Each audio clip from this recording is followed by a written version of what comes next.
while we're still studying it, some of the local officials are saying because of the Supreme Court decision of separating Sulu from BARM, maraming implications in terms of the changes that have to be made.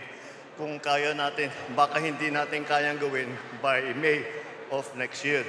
Marami doon, mayroong 7 distrito na nasa BARM na dati sa Sulu, ngayon wala silang congressman, wala silang probinsya.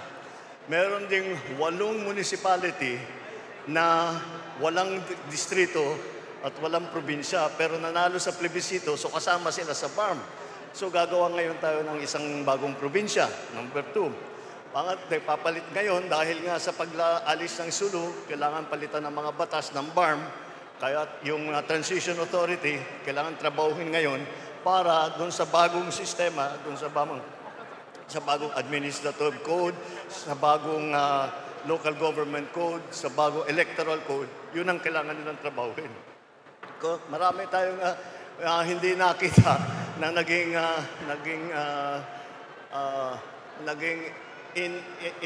unintended consequence ng desisyon ng Supreme Court. Kaya hanggat maaari, gagawin namin na isasabay natin. Pero kung hindi kaya, mas mabuti nang maging tama kaysa sa imadali natin tapos magkagululan.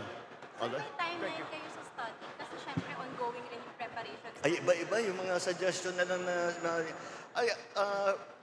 nag-file na kasi yung mga iba para sa BARM election. Para patuloy din yung mga paghanda sa eleksyon.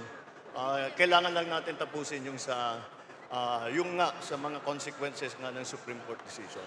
All right. Thank you. Okay, just take na. Apo. Tama na po.